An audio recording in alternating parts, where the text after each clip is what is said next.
Exploring English. Master the second conditional with modals. Hello, English learners around the world.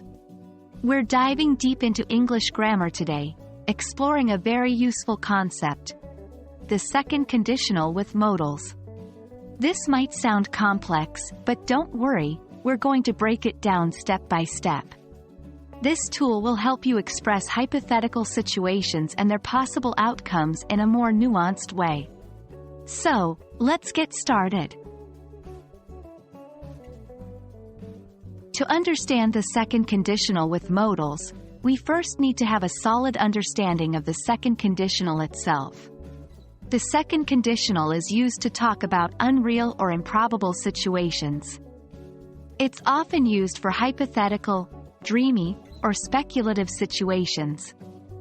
The structure of the second conditional is if plus subject plus were, was, for I, he, she, it, or were, for we, you, they, plus verb, base form, subject plus would, plus verb, base form.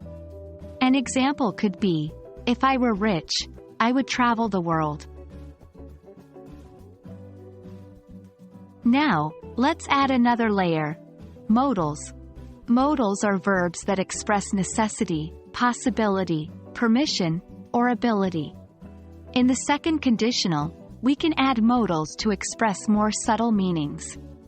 Instead of using would all the time, we can use modals like could, might, should, to make our sentences more expressive.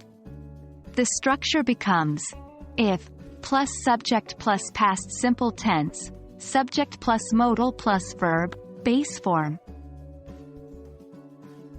Here are some examples. If I were rich, I could buy a big house. If you studied more, you might pass the exam. If we woke up earlier, we should catch the train. Each modal verb has a slightly different connotation in the second conditional. Could implies ability or possibility. If I were rich, I could buy a yacht. Might suggests a possible outcome, but perhaps less likely. If it rained tomorrow, we might stay home. Should implies a recommended or expected outcome. If you ate less junk food, you should lose weight. Now it's time to practice. Try making your own sentences using the second conditional with modals. Remember, the more you practice, the more natural it will feel.